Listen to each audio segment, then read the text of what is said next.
பரீட்சை அண்மித்து வருகின்ற இந்த நாட்கள்ல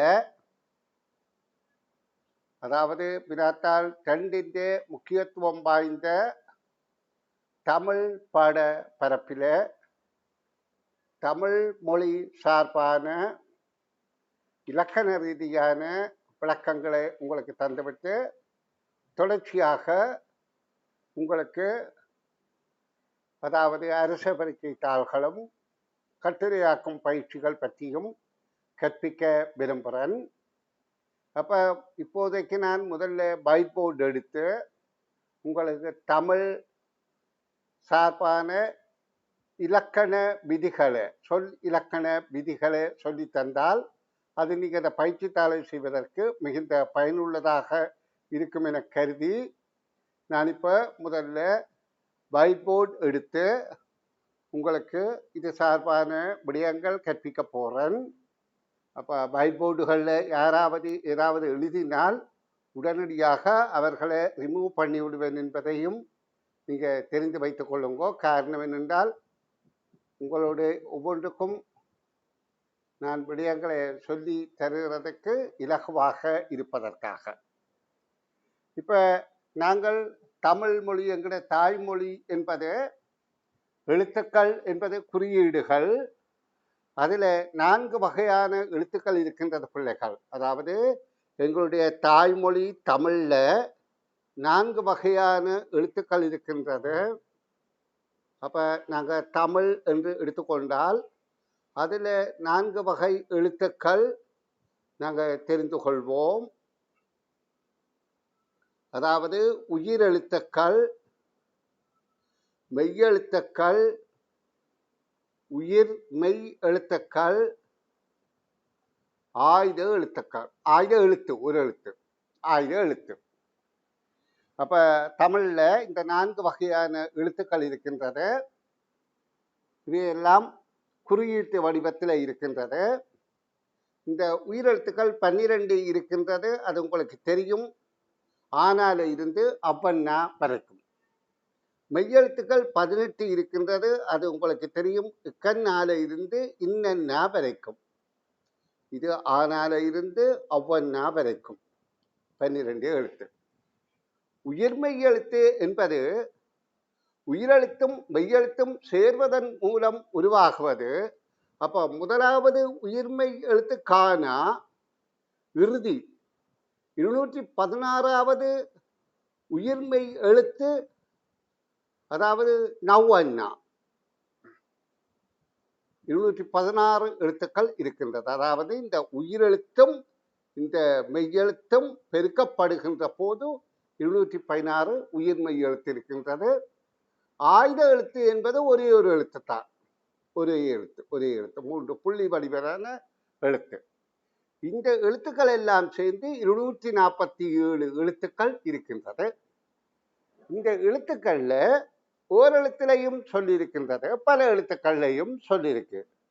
ஓரெழுத்துல பூ, நா, தி, வா, போ, கை, பை, மை என்று நிறைய சொற்கள் இருக்கின்றது. அது உங்களை இப்போ நான் சொல்லவிட்டால் நிறைய சொல்லுவீர்கள். அப்போ ஓரெழுத்திலேயும் சொற்கள் இருக்கின்றது, பல எழுத்துக்களையும் சொற்கள் இருக்கின்றது. அப்போ சொல் என்றால் என்னென்றால் இந்த எழுத்துக்கள் கருத்தை புலப்படுத்தினாத்தான் சொல். எங்களுக்கு இப்போ பூ என்ற ஒரு எழுத்து மலரை குறிக்குது. வா என்றால் வருதல், போ என்றால் போதல், கை என்பது ஒரு மனித அவயவம், தீ என்பது நெருப்பு. அப்படி ஒரு எழுத்து சொல் என்றாலும் அது கருத்தை புலப்படுத்துது. இரு எழுத்து சொல் என்றால் இரு, நில், ஓடு. அப்ப அங்க கருத்து புலப்படுகின்றது. அப்ப சொல் என்பதன் கருத்தை புலப்படுத்துவது. இந்த சொல்லும் 4 வகையாக இருக்கின்றது. அதாவது இந்த சொற்களும் 4 வகை. அதாவது பெயர் சொல், வினைச்சொல், இடைச்சொல், உரிச்சொல். அதாவது பெயர் சொல் என்பது நன்றாக தெரிந்து வைத்துக் கொள்ளுங்கோ. பெயர் சொல் என்பது பெயரை உணர்த்துவது. அதாவது வினைச்சொல் என்பென்றால் ஏதோ ஒரு செயலை உணர்த்துறது. இடச்சொல் என்பது பெயர்ச்சொல்லோடோ வினைச்சொல்லோடோ விகுதி சேர்ந்து வருவது. உரிச்சொல் என்பது மிகைப்படுத்தும் சொல். இப்போ எங்களை பொறுத்தவரையில உரிச்சொல் எங்களுக்கு அவசியம் இல்லை. ஆனால் 4 வகை சொற்கள் இருக்குன்னு தெரிந்து கொள்வோம். இப்ப களி பேரு வகை, களி பேர் வகை, சாலச் சிறந்தது போன்ற மிகைப்படுத்தி சொல்ற சொல் தான் உரிச்சொல். இந்த சொற்கள் இப்பொழுது எங்களுக்கு 5ஆம் தரத்துக்கு அவசியமற்றது. உயர்கல்வி கற்கின்ற போது அதுகளையும் நீங்க தெரிந்து கொள்ளலாம். இப்ப எங்களுக்கு இந்த பெயர்ச்சொல், வினைச்சொல், இடைச்சொல் என்பதில் பெயரில் 6 வகை இருக்கின்றது. பெயரில் 6 வகை இருக்கின்றது. அது என்னென்றால் பொருட்பெயர், இடப்பெயர், காலப்பெயர், சினப்பெயர், குணப்பெயர், தொழிற்பெயர். பொருள் என்றால் பொருட்களின் பெயர். அதாவது பொருள் என்கின்ற இடத்துல நாங்க ஆக்களுடைய பெயரையும் சொல்லலாம். இப்போ ஒரு மனிதனுடைய பெயரும் பொருட்பெயர் தான். இடப்பெயர் என்றால் இடத்தின் பெயர். காலம் என்பது காலத்தின் பெயர். சினை என்பது உறுப்பு, அதாவது உறுப்புகளின் பெயர். கண், காது, மூக்கு போன்றவை, அதெல்லாம் நான் சொல்லித்தாரேன். குணப்பெயர் என்பது குணத்தை குறிப்பது. தொழிற்பெயர் என்பது தொழிலின் பெயரை குறிப்பது. இப்போ உதாரணத்துக்கு பொருட்பெயர் என்றால் மாடு, காகம், மரம், செல்வி, தம்பி, இதெல்லாம் பொருள்களுக்குரிய பெயர். இடம் என்றால் கொழும்பு, இந்தியா, அமெரிக்கா, யாழ்ப்பாணம், மட்டக்களப்பு போன்ற ஊர்களின் இடத்தை குறிக்கிறது இடப்பெயர். பாடசாலை, கோயில் போன்றதும் அதில் வரும். காலப்பெயர் என்ற காலத்தை குறிக்கிறது. காலை, மாலை, புதன், சித்திரை, இரவு, மாதம், வருடம் போன்ற காலங்களை சொல்வது. சினை என்பது உறுப்பின் பெயரை குறிப்பது. இது மனித உறுப்பாக இருக்கலாம், தாவரத்தின் உறுப்பாக இருக்கலாம். கண், காது, மூக்கு, தலை, இலை, தண்டு, வேர் போன்றன சினப்பெயர் எனப்படும்.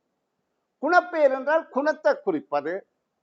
அதாவது அன்பு, உரைப்பு, புளிப்பு, அதாவது கேத்திர கணித வடிவங்களையும் அதில் அடக்கலாம். வட்டம், சதுரம், நன்மை, தீமை போன்றதெல்லாம் குணப்பெயர், குணம் சார்ந்து வருவது. தொழிற்பெயர் என்பது அது வினைச்சொல் அல்ல, அதாவது தொழில் சார்ந்த பெயர். நடத்தல், போதல், வரவு, படிப்பு, உணர்வு, ஆடல், பாடல், இதெல்லாம் தொழிற்பெயர் எனப்படும். அப்போ உங்களுக்கு இந்த 6 பெயர்ச்சொல் வகைகள் இருக்கிறது என்பதை தெரிந்தால் போதுமானது. வினைச்சொல்லிலே 2 வகை இருக்கின்றது பிள்ளைகள். அதாவது முடிந்த வினைச்சொல்ல வினை முற்று என்பது, முடியாத வினை எச்ச வினை என்பது. எச்சவினை, முற்றுவினை. அதாவது முற்றுவினை என்றால் முடிந்த வினைச்சொல். நடந்தான் என்றால் முடிந்த வினைச்சொல். இந்த நடந்தான் என்றது காலத்தை காட்டுகின்றது, இறந்த காலம். நடக்கின்றான் என்றால் நிகழ்காலம், நடப்பான் என்றால் எதிர்காலம். அப்ப காலத்தை காட்டுவது முற்றுவினை சொல், காலத்தை காட்டாதது எச்சவினை. நடந்த, நடந்து, நடந்த, நடந்து. அப்ப பாருங்க, நடந்தான் என்ற எச்சவினை சொல் காலத்தை காட்டாத இடத்துல, நடந்தான் என்கின்ற முற்றுவினை சொல் காலத்தை காட்டாத இடத்துல அது எச்சவினை சொல் என்று சொல்லப்படுது. எச்சவினையிலையும் 2 வகை இருக்கின்றது, பேரெச்சம், வினையெச்சம். அதாவது எச்சவினை சொல்லுக்கு பிறகு பெயர் சொல் வந்தால் அது பேரெச்சம், வினைச்சொல் வந்தால் அது வினைச்சொல் வந்தால் அது வினையெச்சம். நடந்த குமார், நடந்த குமார், அப்படி ஒரு ஆளுட பெயரை சொல்லி பெயர் சொல்ல சொல்லி நடந்த என்ற எச்சவினை சொல்லிக்க இது பெயர் எச்சம், பேரெச்சம். இதே மாதிரி நடந்து முடித்தான், நடந்து முடித்தான். அப்ப முடித்தான் என்பது வினைச்சொல், அப்ப இது வினையெச்சம். இது உங்களுக்கு நல்லாக புரிந்திருக்கும் என எதிர்பார்க்கிறேன். இனி இந்த இடைச்சொல் என்பது பெயர்ச்சொல்லோடோ அல்லது வினைச்சொல்லோடோ விகுதி சேர்ந்தால் அது இடைச்சொல் எனப்படும். இந்த 3 வகையான சொற்கள் மட்டும் எங்களுக்கு தற்போது போதுமானது. இப்ப பாருங்க, நான் ஒரு வாக்கியம் சொல்றேன். குமார் பாடம் படித்தான். படித்தான் இதுல குமார் பெயர்ச்சொல், படித்தான் வினைச்சொல், அது முற்று வினைச்சொல். அதாவது இங்க எச்சவினை இல்லை. அப்ப இந்த பாடம் என்பது ஒரு பெயர்ச்சொல். அப்ப இதுவும் பெயர் சொல்லாம், இதுவும் பெயர் சொல்தான், இது வினைச்சொல்.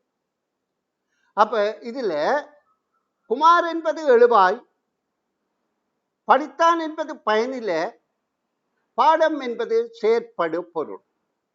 இது எப்படி கண்டுபிடிக்கிறது? நாங்கள் பயனிலை சொல்லோட யார், எது, எவை என்று கேள்வி கேட்டார்.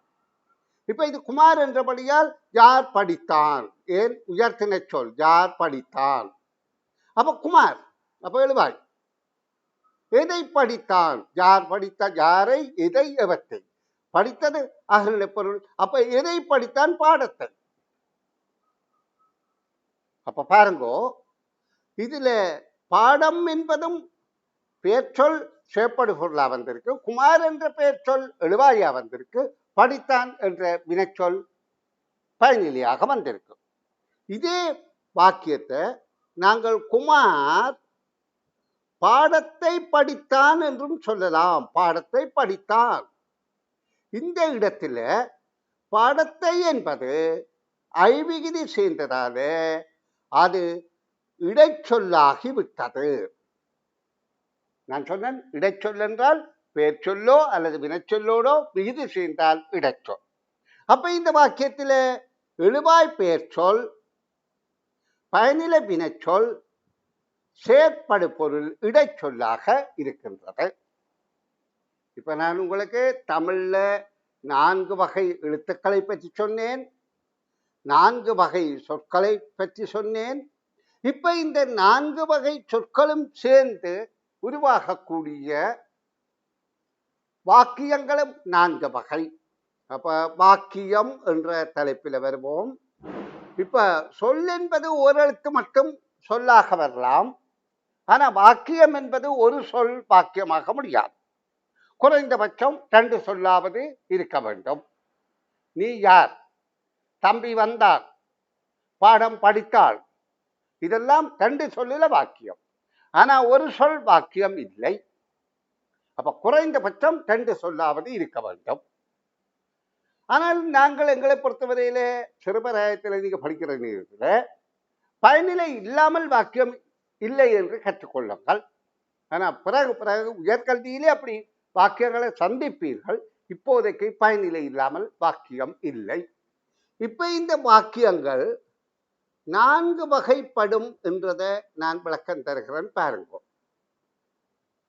அதாவது கூற்று வாக்கியம், ஏவல் வாக்கியம், வினா வாக்கியம், மெய்ப்பாட்டு வாக்கியம். அப்ப கூற்று என்றால் கருத்துக்களை கூறுவது, ஏவல் என்றால் கட்டளை இடுவது, வினா என்றால் வினா கேள்வி கேட்பது, மெய்ப்பாடு என்றால் உணர்ச்சிகளை வெளிப்படுத்துவது. இந்த 4 வகை வாக்கியங்கள் இருக்கின்றது. இதிலே அநேகமாக கூற்று வாக்கியம்தான் நாங்கள் நிறைய பயன்படுத்துகிற வாக்கியம். ஏவல் என்றால் கட்டளை இடுவது, நாளைக்கு கொப்பிகளை கொண்டு வாருங்கள், இது ஏவல் வாக்கியம். வினா என்றால் உனது பேனா எங்கே, உனது பெயர் என்ன, வினா. மெய்ப்பாடு என்பது உணர்ச்சி, ஐயோ பாம்பு பாம்பு. அப்ப மெய்ப்பாட்டு வாக்கியம். மற்றபடி எல்லாமே கூற்று வாக்கியமாக இருக்கின்றது. அப்ப நாங்கள் இப்ப வாக்கிய எழுத்துக்களின் வகைகள் பார்த்தோம், சொற்களின் வகைகள் பார்த்தோம், வாக்கியங்களின் ஆரம்ப வகைகள் பார்த்தோம். இதை வைத்துக் கொண்டுதான் நாங்கள் மேற்கொண்டு பயிற்சிகளை மேற்கொள்ள இருக்கிறோம். இப்ப ஒரே தடவையில எல்லா விடயத்தையும் திணிப்பது அழகில்லை. இப்ப இந்த வாக்கியங்கள்ல முக்கியமாக எங்களை பொறுத்தவரையில பயனிலை இருக்க வேண்டும். பயனிலை என்பது வினைச்சொல். அப்ப எங்களுக்கு அநேகமாக வாக்கியங்கள்ல நாங்க பயனிலையே இறுதி சொல்லாகத்தான் பயன்படுத்துகிறோம். ஒரு வாக்கியத்துல இறுதி சொல்லாகத்தான் பயனிலையை பயன்படுத்துகின்றோம். அந்த பயனிலே வினைச்சொல்லாக இருக்கின்றது. வினைச்சொல். இந்த வினைச்சொல்லோட நாங்கள் யார் எது எவை என்ற கேள்வியை கேட்டு எழுவாயையும் யாரை எதை எவற்றை என்ற கேள்வியை கேட்டு செயற்படு பொருளையும் கண்டுபிடிக்கிறோம். இப்ப எங்களை பொறுத்தவரையில பயனிலை இல்லாமல் வாக்கியம் இல்லை. ஆனா எழுவாய் இல்லாத வாக்கியம் இருக்குது. எழுவாய் இல்லாத வாக்கியத்தை என்னன்னு சொல்றது? தோன்றா எழுவாய் வாக்கியம். இப்ப பாருங்க, தோன்றா எழுவாய் வாக்கியம் சொல்றேன். தோன்றா எழுவாய் வாக்கியம். பாடம் படித்தேன். அப்ப இங்க நான் என்ற சொல் தோன்றாமலே கருத்தை தருகின்றது. வீட்டுக்கு போனார்கள். அவர்கள் என்ற சொல் வீட்டுக்கு அவர்கள் வீட்டுக்கு போனார்கள். அவர்கள் என்ற சொல்ல சொல்லாமல் வீட்டுக்கு போனார்கள் என்றால் அவர்கள் என்பது மறைமுகமாக தோன்றாமல் கருத்தை தருகிறது. அப்ப அது தோன்றா எழுவாய் என்று சொல்லப்படும். அதே மாதிரி செயற்படு பொருளையும் தோன்றாமல் கருத்தை அது தோன்றாமல் பொதுவான ஒரு கருத்தை தான் தரும். இப்ப பாருங்க, குமார் படித்தான். இது ஒரு வாக்கியம். இதுல செயற்படு பொருள் தோன்றவில்லை. குமார் அதை படித்தான் என்பதுதான் என்ற கருத்து. அதை என்பது எதாக இருக்கலாம். இதை படித்தானோ தெரியாது. குமார் அதை படித்தான். அதை என்பதுதான் இங்க தோன்றாம கருத்தை தருகின்றது. அப்ப ஆனா பயனிலை தோன்றாம கருத்து இல்லை என்று இப்ப படிக்கிறோம். உயர் வகுப்புகள்ல பயனிலையும் தோன்றாமல் கருத்து தரும். இப்ப முற்றத்தில் தென்னை மரம் என்றால் அதுக்கு அடுத்து ஒரு சொல் வரத்தானே வேணும். முற்றத்தில் தென்னை மரம் நின்றது. அப்ப அதுல அது தொக்கு பயனிலை என்று சொல்றது. அதெல்லாம் இப்ப உங்களுக்கு அவசியமற்றது. இப்ப நாங்கள் வாக்கியம் பற்றி பார்த்து விட்டோம் பிள்ளைகள். வாக்கியத்தில் சொற்கள் அமையிற ஒழுங்கு பார்த்து விட்டோம். இனி இந்த சொற்களுக்கு இருக்கப்பட்ட இலக்கணம் பற்றியும் உங்களுக்கு ஆரம்ப கருத்தை சொல்லித்தாரேன். சொல் இலக்கணம். இப்ப நாங்க குமார் பாடத்தை படித்தான் என்ற ஒரு வாக்கியத்தை வைத்து நாங்கள் பார்ப்போம். குமார் பாடத்தை படித்தான். குமார் என்பது பெயர் சொல், பாடத்தை என்பது இடைச்சொல், படித்தான் என்பது வினைச்சொல். இந்த மூன்று வகை சொற்களும் முறையே எழுவாய் செயற்படு பொருள் பயனிலையாக அமைகின்றது. இந்த சொற்களுக்கு இதிலே ஒரு கருத்தங்களை விளங்குது. குமார் பாடத்தை படித்தார். அப்ப இதிலே ஒரு கருத்து எங்களுக்கு புலப்படுகின்றது. இந்த சொற்கள் ஒவ்வொன்றுக்கும் ஒவ்வொரு இலக்கணம் இருக்கின்றது. அந்த இலக்கணத்தில அதாவது எழுவாய் பயனிலை செயற்படு பொருள்ல அந்த சொல்லிலக்கண ஒழுங்கு எவை இரண்டுக்கு மிக முக்கியம் என்றால் இவை இரண்டுக்கும் தான் மிக முக்கியம், செயற்படு பொருளுக்கு அல்ல. இன்று ஒரு பெற்றோர் வினா ஒன்று அனுப்பியிருந்தார்கள். அது இந்த அதாவது செயற்படு பொருளையும் சொல்லிலக்கணத்தில் மாற்றோடுமான்னு கேட்டு, அதாவது இப்படியான அந்த வினாவை சொல்லி தந்துட்டு நான் கேள்விக்கு வாரேன். இதை வெளியத்தை கற்பிக்கிறேன். அம்மா தங்கையுடன் சென்றாள் என்ற வாக்கியத்தை வைத்துக் கொள்வோம். அம்மா தங்கையுடன் சென்றாள். இது அம்மா என்பது பெண்பால், தங்கை என்பது பெண்பால், சென்றாள் என்பது பெண்பால். இதை ஆண்பால் வாக்கியமாக மாற்றச் சொன்னால் அவர்கள் கேட்டிருந்தார்கள், அம்மா என்பதற்கு பதிலாக அப்பா, தங்கை என்பதற்கு பதிலாக தம்பி, தம்பியுடன், சென்றாள் என்பதற்கு பதிலாக சென்றார் என்று, சென்றார் மரியாதைக்காக அப்பா என்று சொல்றார். சரியா? சென்றார் என்று அம்மாவை சொல்லலாம். சரி, சென்றார் என்று மாற்றலாமா என்று கேட்டார்கள். ஆனால் எதை மாற்ற வேண்டும் என்றால் எழுவாய் பயனிலை ரெண்டையும் தான் மாற்றணும் மொழிய. தம்பி என்பது தங்கை என்பது அப்படியே போடலாம்.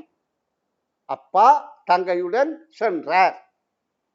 அப்ப நாங்க சொல்லிலக்கணத்துல எவை ரெண்டுக்கு தொடர்பு காணுகிறோம் என்றால் எழுவாய் பயனிலைக்குத்தான் தொடர்பு காணுகிறோம் என்பதை நன்றாக புரிந்து கொள்ளுங்கள். இப்ப நான் தொடர்ச்சியாக மேற்கொண்டு விடயங்கள் கற்பிக்கிறேன், கவனிங்கோ. அதாவது நாங்கள் இப்ப ஒரு வாக்கியத்தில் எழுவாய் பயனிலே செய்யப்படுபவர்கள் பார்த்தோம். எழுவாயும் பயனிலையும் தான் சொல்லிலக்கண ஒழுங்கிலே இருக்க வேண்டும். செய்யப்படுபொருள் அதில் எதுவாக இருக்குதோ அது அப்படியே இருக்கலாம் என்பதை நான் உங்களுக்கு சொல்லி தந்தேன். இப்ப இதில் சொல்லிலக்கணத்தில் இந்த ஒவ்வொரு சொல்லுக்கும் இலக்கணம் இருக்கின்றது. என்ன இலக்கணம்? அதாவது திணை, அதாவது அதுக்கான சொல்லிலக்கணத்தை சொல்கின்றேன், கவனிங்கோ. சொல்லிலக்கணம் என்பது திணை, பால், எண், இடம், இன்னும் ஒன்று இருக்கின்றது காலம் என்பது. ஆனா பேர் சொல்லுக்கு காலம் இல்லை, வினைச்சொல்லுக்குத்தான் காலம் இருக்கின்றது. அந்த பேர் சொல்லோட ஒரு காலத்தை உணர்த்துற சொல் வந்தால் அதுக்கும் காலம் இருக்கும். இப்ப இந்த நான்கும் மிக முக்கியமாக திணை, பால், எண், இடம், குமார் என்ன திணையோ அதே திணையாக பயனிலை இருக்கு. அதாவது குமார் என்பது உயர்த்தின, படித்தான் என்பதும் உயர்த்தின. குமார் என்ன பாலோ அதே பாலாக பயனிலை இருக்க வேண்டும். குமார் ஆண்பால், படித்தானும் ஆண்பால். குமார் என்ன எண்ணோ அதே எண்ணாக பயனிலை இருக்க வேண்டும். குமார் ஒருமை, படித்தானும் ஒருமை. குமார் என்ன இடமோ அதே இடமாக பயனிலை இருக்க வேண்டும். குமார் என்பது நான் நீ அல்ல, அப்ப படத்தை. அப்ப படித்தானும் அவன் தானே படித்தான், குமார், அப்ப அவன் படத்தை. இப்ப நாங்க என்னத்தை கற்றுக்கொண்டோம்? எழுவாய் சொல் என்ன திணை, பால், எண்ணிடமோ அதே திணை, பால், எண்ணிடமாக பயனிலை அமைதல் வேண்டும். அப்படி அமையாவிட்டால் அது வலு என்று சொல்லப்படும். வலு என்றால் தவறு. இப்ப திணை வலுவாக்கியம் பார்ப்போம். திணை வலுவாக்கியம், அதே மாதிரி பால் வலு வாக்கியம். வலு என்றால் தவறு. எண் வலு வாக்கியம். அடுத்தது எண்வலு இடவலு வாக்கியம். அடுத்த கால வலுவை பற்றி நான் இப்ப உங்களுக்கு சொல்லித்தரல, சொல்லித்தார். திணை வலு என்றால் இங்க பாருங்கோ, குமார் பாடத்தை படித்தான் என்பது குமார் உயர்த்தின. படித்தான் என்பதற்கு தற்செயலாக படித்தது என்று வந்துவிட்டால் அது திணை வலு. ஏன்? படித்தது என்பது அகருன. அப்ப உயர்த்தின எழுவாய் அகருன பயனிலையாக இருந்தால் அது அதாவது திணை வலு. இதே மாதிரி உயர்த்தின அகரணையாகவும் பயனிலை உயர்திணையாகவும் இருந்தாலும் அது திணை வலுதான், மாறி இருந்தாலும். அப்ப நாங்க இங்க குமார் என்ற பெயர் சொல்ல வைத்துக்கொண்டு அதுக்கு ஒவ்வொரு வலுவையும் கற்றுக்கொண்டு வருவோம். குமார் பாடத்தை படித்தது, அங்க திணை வலு வருகின்றது. ஏன்? குமார் என்பது உயர்த்தின, படித்தது என்பது அகரண. குமார் பாடத்தை படித்தாள், குமார் ஆண்பால், படித்தால் பெண்பால், அப்ப பால் வலு. குமார் பாடத்தை படித்தார்கள், குமார் என்பது ஒருமை, படித்தார்கள் என்பது பன்மை. அப்ப இந்த சில இடங்கள்ல இந்த ஒருமை பன்மை சில இடங்கள்ல அதாவது பார்க்க கௌரவ நிமித்தம் மரியாதையின் நிமித்தம் ஏற்றுக்கொள்ளலாம். அதிபர் பாடசாலைக்கு வந்தார்கள், ஜனாதிபதி மேடையில் பேசினார்கள். ஜனாதிபதி மேடையில் பேசினான் என்று சொல்லக்கூடாது, அதிபர் மேடையில் பேசினான் என்று சொல்லக்கூடாது. அப்ப பேசினார்கள் என்றோம், அதை விட பேசினார் என்று சொல்லலாம். பேசினார் என்று சொல்லாத இடத்துல பேசினார்கள் என்று சொன்னாலும் அது மரியாதை நிமித்தம் வலு என கருதப்படுவது இல்லை. அது எல்லா இடமில்ல, இந்த கௌரவமான இடத்துல மட்டும். இடவழி என்பது குமார் என்பது படக்க, படித்தேன் என்பது தன்மை. படித்தேன் நான் என்றதுதான் படித்தேன். அப்ப நல்லா கவனித்துக் கொள்ளுங்கோ. அப்ப படித்தேன் என்று வந்தால் நான் குமார் பாடம் படித்தேன், அது இடவழு. ஏன்? படித்தேன் என்பது தன்மை. இப்ப காலவழி என்பது நேற்று குமார் பாடத்தை படித்தான் என்றால் சரி. இதுக்கு முன்னுக்கு நேற்று என்ற ஒரு சொல் வந்திருந்தால் இந்த சொல், இந்த எழுவாய் சொல் இப்ப காலத்தை உணர்த்தது. நேற்று குமார் பாடத்தை படித்தான். அப்ப நேற்று குமார் பாடத்தை படிக்கின்றான் என்றால் அது தவறு. ஏன்? நேற்று என்பது இருந்த காலம், படிக்கின்றான் என்பது நிகழ்காலம். அல்லது நேற்று குமார் பாடத்தை படிப்பான் என்றால் அது தவறு. என்ன தவறு? காலவடை. இந்த அளவும் உங்களுக்கு சொல்லிலக்கண ஒழுங்கில தெரிந்து கொண்டிருக்கிற பட்சத்தில் நாங்கள் தொடர்ச்சியாக மேற்கொண்டு தமிழ் மொழி சார்பான வினாக்களை அறிந்து கொள்ளக்கூடியதாக இருக்கும். நன்றி.